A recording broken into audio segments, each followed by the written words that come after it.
अस्सलाम वालेकुम students, online classes में आपको वेलकम कहते हैं। उम्मीद करता हूं कि आप सब खैरियत से होंगे। आज के लेक्चर में हम जिस टॉपिक पर बात करने वाले हैं बेसिकली ये इम्पॉर्टेंट है और ये हमारे पास हेल्पफुल होगा हमारे नेक्स्ट लेक्चर्स को समझने में। जो आज का ये लेक्चर है इसको हम सॉल्व करेंगे with the help of previous lecture couple and composition of couple. मतलब ये है कि अगर आपको मेरा आज का ये लेक्चर अच्छे से समझना है तो पहले आपको couple and composition of couple वाला लेक्चर समझना होगा। फिर हम आज के इस लेक्चर में एमसीक्यूज पर बात भी करेंगे, यानी कि अगर हमारे पास कोई टॉपिक है, हमें थियोरेटिकली तो सारे का सारा आता है लेकिन हमें ये नहीं पता कि उसके एमसीक्यूज किस टाइप के हो सकते हैं, तो आज हम एमसीक्यूज पर भी बात करेंगे। सो स्टार्ट करते हैं आज के हम अपने इम्पॉर्टेंट टॉपिक को। बेसिकली हमारा लेक्चर है वो ये है कि reduce a system of coplanar forces to one force and one couple, या reduce a system of coplanar forces into a single force R and single couple of moment G. तो देखते हैं हमारा क्वेश्चन क्या है। क्वेश्चन है हमारे पास reduction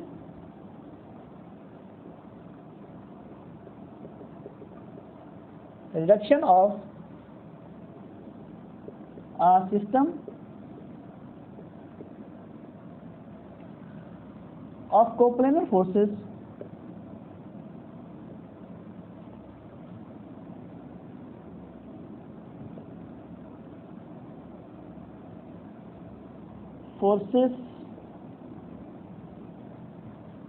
to a single force to a one force and one couple।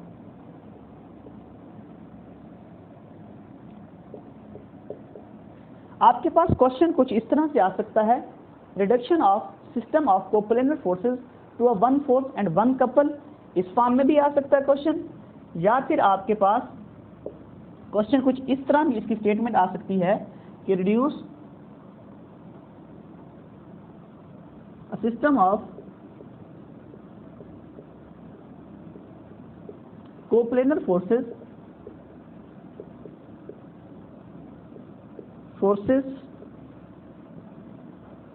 into a single force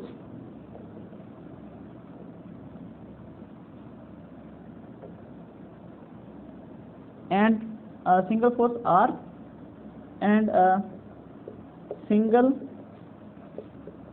couple of moment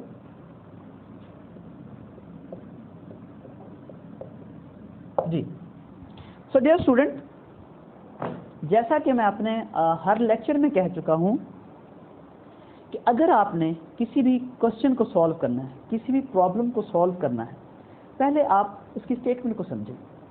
आज के क्वेश्चन में हमें ये कहा गया है reduction a system of coplanar forces into a single force and moment of couple G, या reduce a system of coplanar forces into a single force R and moment of couple G की form में। सो पहले तो आपको ये समझना है कि आपको रिक्वायर्ड क्या है, मतलब आपको क्वेश्चन में क्या कहा गया है। याद रखें, मैंने लास्ट में एमसीक्यूज को भी डिस्कस करना है कि इस क्वेश्चन से रिलेटेड, इस टॉपिक से रिलेटेड एमसीक्यूज किस टाइप के आ सकते हैं। सो आप ये सारा लेक्चर ज़रूर देखिएगा। हमें अब क्वेश्चन ये है कि मैं अब जो बात डिस्कस कर रहा हूँ वो ये है कि हम किस तरह समझें कि हमें क्वेश्चन क्या कहा गया है, हमें क्या मटीरियल दिया गया है, हमें क्या चीज़ें दी गई हैं और हमने क्या प्रूव करना है। आपको ज़रा क्वेश्चन को समझें तो आपको क्या गया, reduction of system of coplanar forces, यानी कि हमारे पास पहले एक कोप्लेनर फोर्सेस का सिस्टम होगा। हमने करना क्या है, हमने उस सिस्टम को कन्वर्ट करना है या रिड्यूस करना है वन फोर्स की फॉर्म में और वन कपल की फॉर्म में, या एक सिंगल कपल की फॉर्म में। इसी तरह ये भी कह सकता है आपको स्टेटमेंट में, reduce a system of coplanar forces into a single force R and single couple of moment G. मतलब ये हुआ कि हमारे पास एक कोप्लेनर फोर्सेस का सिस्टम होगा, हमने उस सिस्टम को कन्वर्ट करना है, रिड्यूस करना है सिंगल फोर्स की फॉर्म में और मोमेंट ऑफ कपल जी की फॉर्म में। सो हम स्टार्ट करते हैं अपने प्रूफ को। तो प्रूफ को स्टार्ट करने से पहले हम डिस्कस कर लेते हैं कि कोप्लेनर फोर्सेस क्या होती हैं। डियर स्टूडेंट, वर्ड है कोप्लेनर, इसका मतलब ये है कि वो फोर्सेस जो एक ही प्लेन में लाई करती होंगी, यानी आपके पास जितनी भी फोर्सेस लेंगे वो सारी की सारी एक ही प्लेन में लाई करती होंगी, ये आपको याद रखना होगा। सो हम अब इसका प्रूफ स्टार्ट करते हैं कि हमें प्रूफ में क्या कहा गया, हम इसको सोल्यूशन कैसे करते हैं। हम सपोज करते हैं, suppose that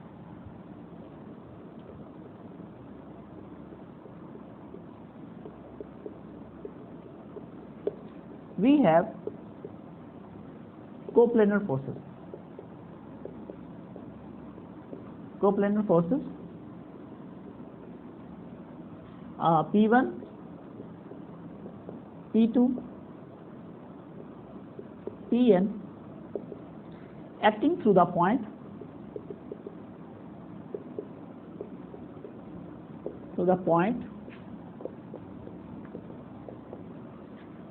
A1, A2, so on An respectively.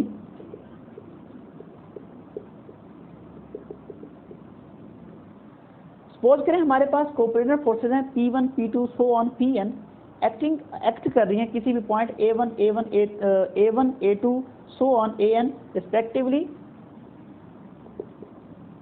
on a rigid body या along a rigid body या through a rigid body।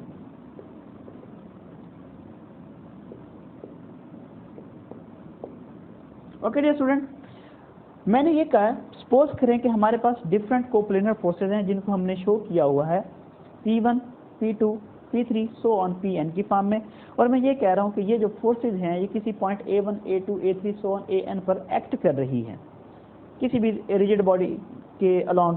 हम इसको शो कैसे करेंगे, as body it's shown in figure.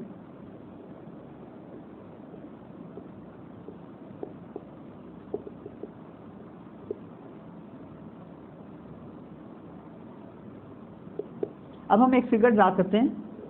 Suppose that मेरे पास एक रिजिड बॉडी है। Okay dear student, मैंने ये कहा है कि कोई डिफरेंट फोर्सेज हैं। Suppose that force P1, okay, similarly force P2 and so on force Pn। अब ये डिफरेंट फोर्सेज हैं। Suppose that force P1 act at point A1, P2 force act at point A2 and Pn force act point An। हमने जैसा कि ऊपर मैंने statement में कहा, मैंने अपने प्रूफ में कहा है कि सपोज करें कि हमारे पास डिफरेंट कोप्लेनर फोर्सेज हैं P1, P2, so on Pn, और ये जो फोर्सेज हैं ये एक्ट कर रही हैं at point A1, A2, so on An पर, किसी भी रिजिड बॉडी पर। ओके, हमने we want to prove that, हमारा प्रूफ क्या है। अब ये तो हमारे पास होगी अजम्पशन कि हमारे पास कोई फोर्सेज आ चुकी हैं और हमने वो किसी भी पॉइंट पर एक्ट करी। हमने प्रूव करना है, वी वांट टू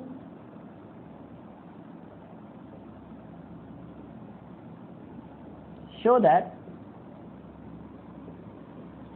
फोर्सेस, हमने शो क्या करवाना है, ये कोप्लेनर फोर्सेस एक वन फोर्स के इक्वल हैं और वन कपल के इक्वल है। So we want to show that these forces या कोप्लेनर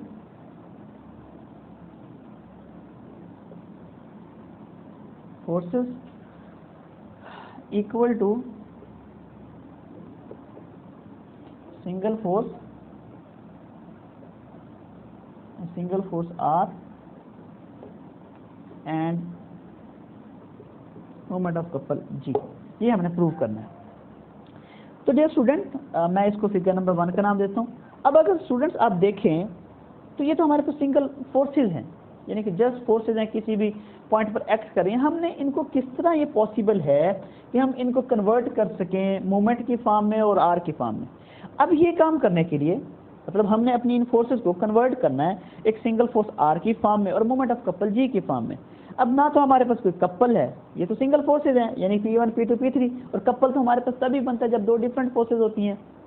अब हमारे पास ना तो यहाँ पे कोई कपल बन रहा है, ना ही हम इनको किसी सिंगल फोर्स को रिजल्टेंट फोर्स की फॉर्म में कन्वर्ट कर पा रहे हैं। तो हम इस काम को कंप्लीट करने के लिए जो हमें रिक्वायर्ड है, जो हमें ये कहा गया है कि आपने इन फोर्सेस को सिंगल फोर्स में और कपल ऑफ मोमेंट जी की फॉर्म में कन्वर्ट करना है। इस काम को कंप्लीट करने के लिए हम सपोज करते हैं कि हमारे पास डिफरेंट फोर्सेज हैं। We want to suppose that we have, हम सपोज करते हैं कि हमारे पास कोई फोर्सेज हैं -P1,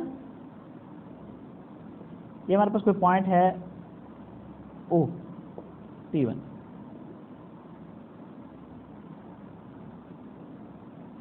इसी तरह P2 minus P2। Similarly Pn minus Pn।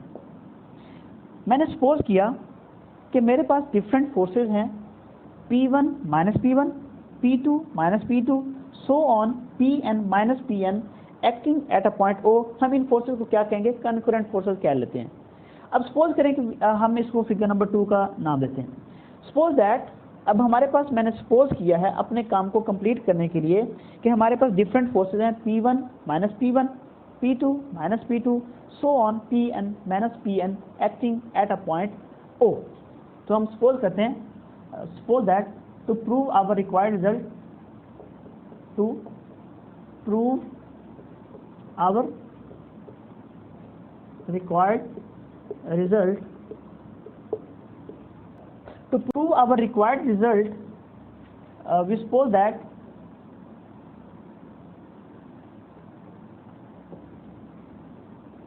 हम अपने रिक्वायर्ड रिजल्ट को प्रूव करने के लिए सपोज करते हैं कि we have forces P1 minus P1, P2 minus P2, so on Pn minus Pn acting किस पॉइंट पर एक्ट कर रही हैं? At point O। Okay dear student, हमने अपना रिक्वायर्ड रिजल्ट प्रूव करने के लिए जो ये था कि हमारे पास ये जो सिस्टम है, अब यहाँ पे ये भी लिख देंगे acting at point O as shown इन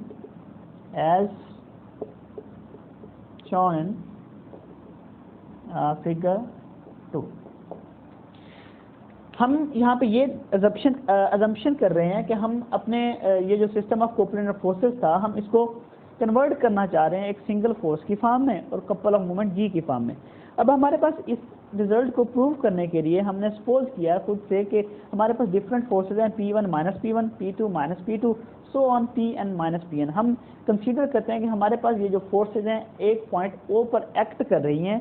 हमने ये अपनी तरफ से लिया, तो इसको मैंने यहाँ पे इस तरह लिख दिया है। अब हम सपोज करें, अगर आप ज़रा गौर करें तो हमारे पास कपल क्या होता है? डियर स्टूडेंट्स, ये मेरा क्वेश्चन आपसे, कपल बेसिकली क्या है? क्या ये जो फोर्सेज हैं P1 minus P1, P2 minus P2, so on Pn minus Pn, क्या ये कपल बना रही हैं? क्या हम कह सकते हैं कि ये कपल हैं? मेरा आपसे क्वेश्चन है, क्या हम इनको कपल कह सकते हैं? इस तरह के MCQs भी आपके पास एग्जाम्स में अक्सर हो सकते हैं। अगर आपके पास एग्जाम MCQs टाइप हुआ तो क्या हम इनको कपल का नाम दे सकते हैं? अगर आपको मेरी ये बात समझ नहीं आ रही तो आपको कपल वाला लेक्चर सुनना होगा। हम इन्हें कपल का नाम नहीं दे सकते। बेसिकली कपल की डेफिनेशन क्या थी? मैं जरा आपको दोबारा रिवाइज करवाता हूँ डियर स्टूडेंट। बेसिकली कपल हमारे पास कुछ इस तरह डिफाइन किया गया था, टू नॉन कोलिनियर वो फोर्सेस जो एक दूसरे को एक पॉइंट पर कट ना कर रही हो, उनका मैग्नीट्यूड सेम हो, उनकी डायरेक्शन ऑपोजिट हो, उनको हम कपल का नाम देते हैं। अब यहाँ पर सारी कंडीशन होल्ड कर रही हैं। ये फोर्स है P और माइनस P, इनकी डायरेक्शन भी ऑपोजिट है, मैग्नीट्यूड भी सेम है, लेकिन ये एक पॉइंट पर एक्ट कर रही हैं। इनका कोलिनियर पॉइंट, इनका पॉइंट सिंगल है, यानी कि ये सिंगल एक पॉइंट पर एक्ट कर रही हैं, तो ये हमारे पास कपल नहीं बनाएगी। कपल हमारे पास क्या होगा, मैं आपको एग्जांपल के थ्रू समझाता हूँ। सपोज दैट ये मेरे पास डस्टर है, मैं कहता हूँ कि एक फोर्स यहाँ पर एक्ट करे और दूसरी फोर्स यहाँ पर एक्ट करे, यानी कि एक फोर्स यहाँ पर एक्ट करे, दूसरी फोर्स यहाँ पर एक्ट करे। अब ये जो फोर्स अगर इक्वल इन मैग्नीट्यूड हो, ऑपोजिट इन डायरेक्शन हो, इनका पॉइंट ऑफ इंटरसेक्शन डिफरेंट है, एक फोर्स इस पॉइंट पर एक्ट करे, एक फोर्स इस पॉइंट पर एक्ट करे, यानी कि दो डिफरेंट फोर्सेज हो, उनकी मैग्नीट्यूड सेम हो, उनकी डायरेक्शन ऑपोजिट हो, लेकिन उनका पॉइंट ऑफ इंटरसेक्शन सेम ना हो, उनको हम कपल का नाम देते हैं। यानी एक फोर्स यहाँ पे एक्ट कर रही है, एक फोर्स यहाँ पे एक्ट कर रही है, अगर दोनों की मिकदार सेम है, डायरेक्शन ऑपोजिट है, इनका पॉइंट ऑफ इंटरसेक्शन डिफरेंट है, तो इनको कपल का नाम कहेंगे। अब ये जो फोर्स है P1 minus P1, P2 minus P2 and so on Pn minus Pn, ये हमारे पास कपल नहीं बना रहे क्योंकि इनका पॉइंट ऑफ इंटरसेक्शन यूनिक है। तो कपल हमारे पास कैसे बनेगा? Force minus P1 and force P1। देखें, इसकी डायरेक्शन इस साइड पर है, इसकी डायरेक्शन इस साइड पर है, इक्वल इन मैग्नीट्यूड, ऑपोजिट इन, थोड़ी सी हमारे पास डायग्राम में फिगर्स जो हैं इनके एरो हेड को थोड़ा बड़ा बना लिया गया, लेकिन मतलब इनका यही है कि इसकी और इसकी मैग्नीट्यूड सेम है। अब देखें, फोर्स एट पॉइंट A1 यानी कि जिसको हमने P1 का नाम दिया गया, और force minus P1 at point O, ये जो दोनों हैं ये इक्वल इन मैग्नीट्यूड हैं, ऑपोजिट इन डायरेक्शन हैं, तो ये हमारे पास कपल बनाएंगे। सो हम यहाँ पे लिखते हैं, so force minus P1 at point O and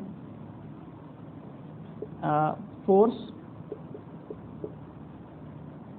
P1 at point A form a couple P1 minus P1। इन्होंने कपल क्यों बनाया? मैंने जैसा कि कपल की डेफिनेशन में बताया कि वो फोर्सेस कपल बनाती हैं जिनका पॉइंट ऑफ इंटरसेक्शन सेम ना हो, मिकदार उनकी सेम हो, उनकी डायरेक्शन ऑपोजिट हो, equal in magnitude, opposite in direction, but their point of intersection is not same, they form to be a couple. अब ये जो फोर्स है माइनस P1 इसी तरह इन्होंने बना लिया कपल। सिमिलरली यहाँ से P2 फोर्स और यहाँ से माइनस P2 फोर्स, ये भी कपल बना लेंगी। सिमिलरली Pn और यहाँ से Pn और यहाँ से माइनस Pn, ये आपस में मिलकर कपल बना लेंगे। तो मैं यहाँ पर लिखने वाला हूँ, हमने यहाँ पर लिखा suppose that force minus P1 at point O and force P1 at point A form a couple P1 minus P1। Similarly P2 minus P2 and so on Pn minus Pn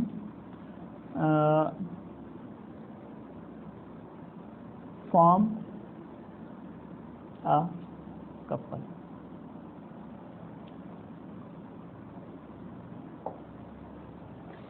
अब हमने यहाँ पे सपोज कर लिया है कि एक force यहाँ से ली, एक फोर्स यहाँ से ली, इसी तरह एक फोर्स यहाँ से ली, एक फोर्स यहाँ से ली, इसी तरह एक फोर्स यहाँ से ली और एक फोर्स यहाँ से ली, इन्होंने बनाया कपल। अब जब हमारे पास कपल होता है तो हम उनके मूवमेंट को जी की फॉर्म में शो करते हैं। हम यहाँ पे सपोज करते हैं, सपोज दैट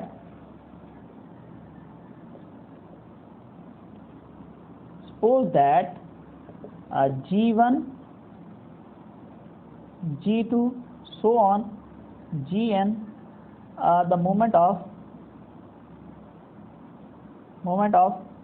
कपल, कौन से कपल का मोमेंट है?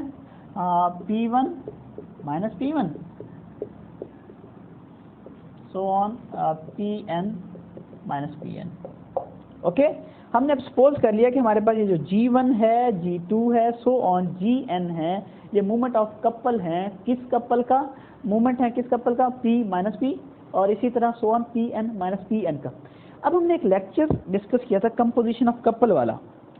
डियर स्टूडेंट्स, उस कंपोजिशन ऑफ कपल वाले लेक्चर में मैंने आपको ये बताया था कि अगर हमारे पास n कोप्लेनर कपल हो तो जो उनका मूवमेंट है वो single resultant of couple G के इक्वल होता है। यानी कि अगर आपके पास n डिफरेंट कपल्स हैं एक ही प्लेन में, अब ये जो n डिफरेंट कपल हैं एक प्लेन में, इनका जो मूवमेंट है यानी कि G1 G2 G3 so on Gn, ये इक्वल होगा किसी एक रिजल्टेंट ऑफ कपल G के।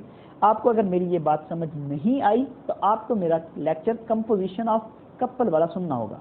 डियर स्टूडेंट, एक बात आप याद रख लें, अगर आपके एग्जाम MCQ टाइप के हुए तो आपको मैं जितने भी वर्ड बताता हूँ, जितने भी पॉइंट्स बताता हूँ, जितने भी क्वेश्चन आपसे पूछता हूँ, इसी टाइप के आपके MCQs होंगे, ये आपको क्लियर करना होगा। ओके, तो अब हम सपोज करते हैं कि हमारे पास G1 G2 so on Gn जो है ये मूवमेंट ऑफ कपल है। किन कपल्स का? P1 minus P2 so on Pn minus Pn का। तो जब हमारे पास डिफरेंट n कोप्लेनर कपल्स हों तो उनका जो मूवमेंट है वो इक्वल होता है रिजल्टेंट ऑफ कपल के। सो यहाँ पे मैं लिख देता हूँ, एज वी नो दैट, ये कंपोजिशन ऑफ कपल वाला मैं आपको जो टॉपिक करवा चुका हूँ उसमें मैं ये प्रूफ भी करवा चुका हूँ। as we know that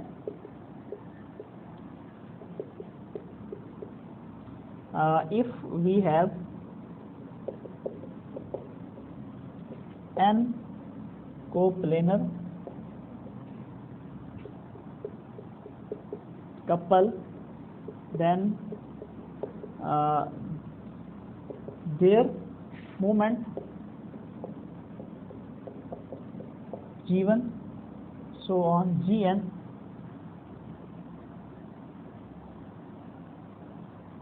is equal to a single couple.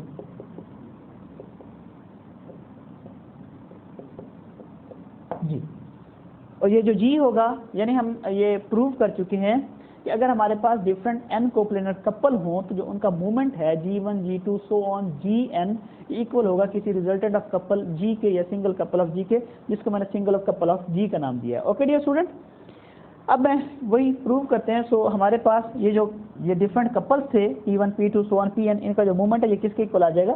G के इक्वल आ जाएगा। So we can right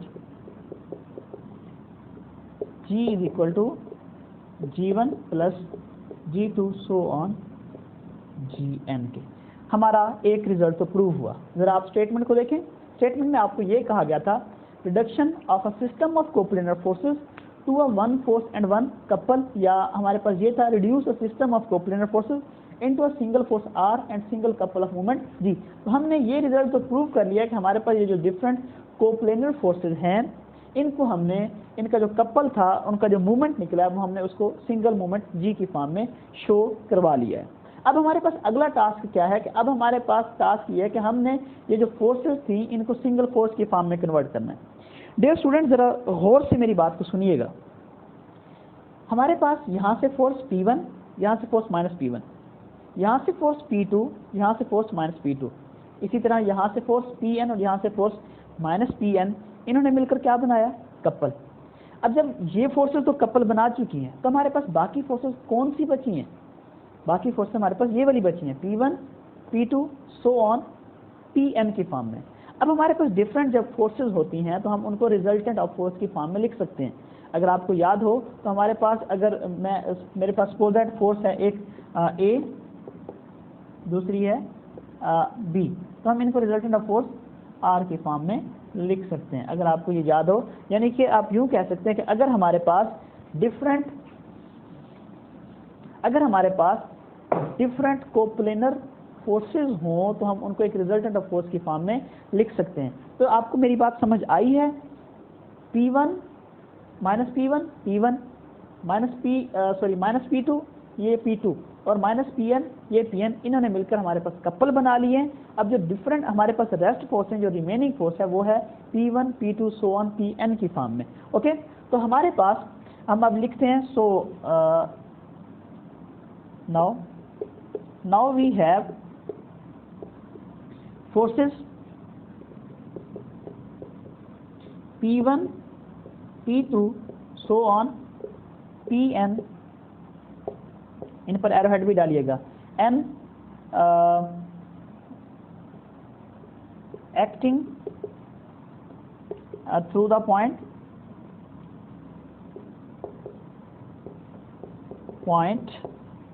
O। अब हमारे पास जो डिफरेंट, अब हमारे पास क्या बच चुका है? कपल ऑफ G की फॉर्म में प्रूव करने के बाद हमारे पास जो फोर्सेस बच चुकी हैं, no we have forces P1 P2 so on -Pn acting through the point O। अब हमारे पास ये जो फोर्सेस हैं ये एक पॉइंट पर एक्ट कर रही हैं और इनका प्लेन सेम है, तो हम इन फोर्सेस को रिजल्टेंट ऑफ फोर्स R की फॉर्म में लिख सकते हैं। So these forces are coplanar,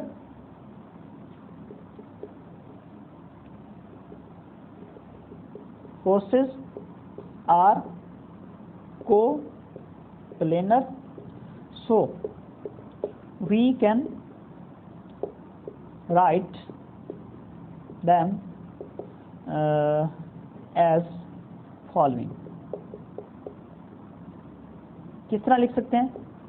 हमारे पास suppose that R is the resultant of forces, तो हम इनको लिख सकते हैं R is equal to P1 plus P2 plus so on P N की फॉर्म में। ओके डियर स्टूडेंट, ये हमारे पास दूसरा रिक्वायर्ड रिजल्ट भी प्रूव हुआ, ये जो हमारे पास दूसरा रिजल्ट भी प्रूव हुआ। ओके, तो हम इस टॉपिक को ज़रा रिवाइज कर लेते हैं। बेसिकली आपको डियर स्टूडेंट्स ये कहा गया था कि आपके पास कोप्लेनर फोर्सेज हैं डिफरेंट, ओके, उनको कन्वर्ट करना था मोमेंट ऑफ जी की फॉर्म में और उनको रिजल्टेंट ऑफ आर की फॉर्म में कन्वर्ट करना था। हमने इसको प्रूव करने के लिए सपोज किया कि हमारे पास एक रिजिड बॉडी है जिस पर different forces P1, P2 so on Pn act कर रही हैं और उनके डिफरेंट पॉइंट हैं A1, A2, A3 so on An की फॉर्म में। तो हमने अपने प्रूफ को, अपने रिक्वायर्ड रिजल्ट को प्रूव करने के लिए सपोज किया कि हमारे पास कोई डिफरेंट और फोर्सेज हैं P1 minus P1, P2 minus P2 so on Pn minus Pn जो कि एक पॉइंट O पर एक्ट कर रही थी। हमने फोर्स P1 यहाँ से और माइनस P1 यहाँ से, इसी तरह P2 यहाँ से और माइनस P2 यहाँ से, इसी तरह Pn यहाँ से और यहाँ से भी माइनस Pn को लिया। तो ये जो फोर्सेस थी इनकी मदद से हमारे पास कपल बना। इन कपल को हमने इस फॉर्म में डिनोट किया हुआ है और सपोज किया कि इन जो कपल हैं इनका movement G1, G2 so on Gn है। तो हमने एक रिजल्ट प्रूव किया हुआ है कि अगर हमारे पास n को प्लेनर कपल हो तो हम उनको मूवमेंट ऑफ G की फॉर्म में लिख सकते हैं। तो उसी रिजल्ट को शो कर यूज़ करते हुए मैंने यहाँ पर लिख लिया कि G is equal to G1 plus G2 plus Gn so on Gn की फॉर्म में हमने शो कर दिया। जब ये कपल बन चुके थे तो हमारे पास बाकी कौन सी फोर्सेज बची, P1, P2 so on Pn की फॉर्म में हमारे पास डिफरेंट फोर्सेज बच चुकी थी। अब ये जो फोर्सेज थी हमने कहा कि जब कोप्लेनर फोर्सेज होती हैं तो हम उनको एक रिजल्टेंट ऑफ फोर्स की फॉर्म में लिख सकते हैं। तो उसी कंसेप्ट को यूज़ करते हुए मैंने यहाँ पर लिख दिया कि ये जो डिफरेंट फोर्सेज हैं जो हमारे पास रिमेनिंग बच चुकी थी, जो एक ही पॉइंट पर एक्ट कर रही थी, हमने उनको एक रिजल्टेंट ऑफ फोर्स आर की फॉर्म में नोट कर दिया जो कि हमारा रिक्वायर्ड रिजल्ट है। अब डियर स्टूडेंट हम डिस्कस करने वाले हैं एमसीक्यूज़ को कि किस तरह के केसेस आ सकते हैं, एमसीक्यूज़ आपके पास किस तरह के अपेयर हो सकते हैं, हम अब डिस्कस करते हैं उनको। ओके, मैं यहाँ पे यही सारे करता हूँ।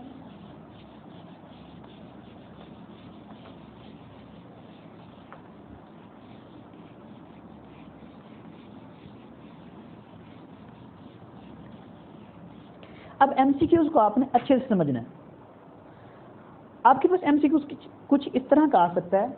इफ़ आपको ये टॉपिक दिया गया, suppose that reduce a system of coplanar forces are into single force and couple की फॉर्म में, आपके पास कुछ केसेस आ सकते हैं कि क्या ये केसेस पॉसिबल हैं। अगर ये केसेस हों तो इनका मतलब क्या होगा। इस जो टॉपिक है इसके 4 पॉसिबल केसेस हैं, यानी this topic contain 4 possible cases. अब हम डिस्कस करते हैं उन 4 केसेस को। पहला केस,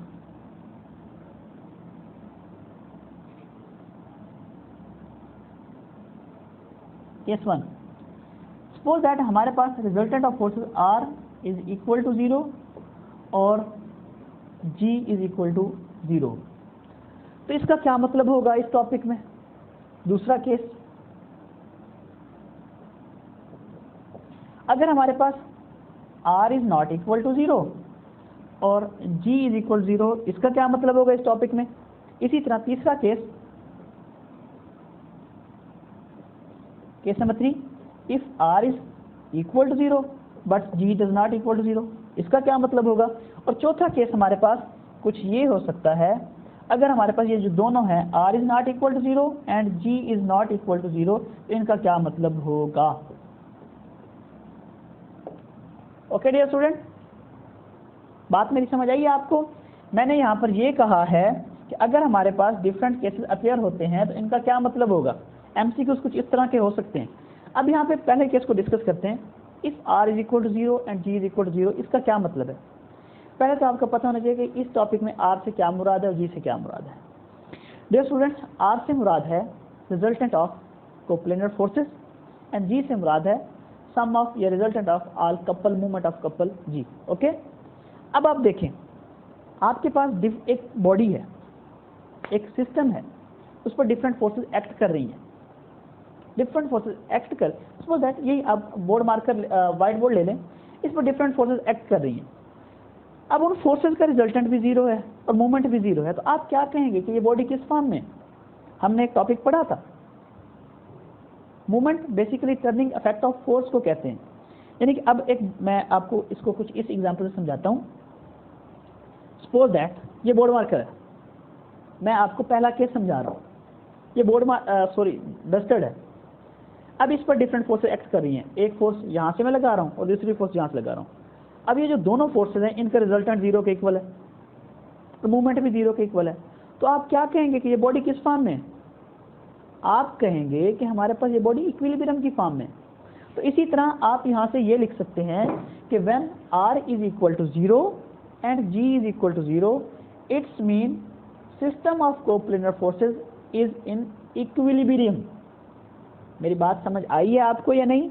यानी कि अगर आपके पास डिफरेंट एक सिस्टम है, एक बॉडी है, उस पर डिफरेंट फोर्सेस एक्ट कर रही हैं और उनका जो रिजल्टेंट है वो जीरो के इक्वल आ रहा है और उनका जो टर्निंग इफेक्ट है, जो मूवमेंट है, वो भी जीरो के इक्वल आ रही है, तो आप कहेंगे कि हमारे पास ये जो सिस्टम ऑफ कोप्लेनर फोर्सेज है ये इज इन इक्विलिब्रियम है। ये आपके पास एक इंपॉर्टेंट एमसीक्यूज है। मतलब हम ये लिख सकते हैं when r is equal to 0 and g is equal to 0, then system of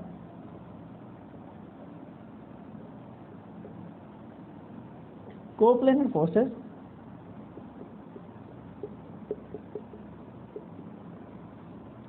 is in equilibrium. अब दूसरे केस को डिस्कस करते हैं।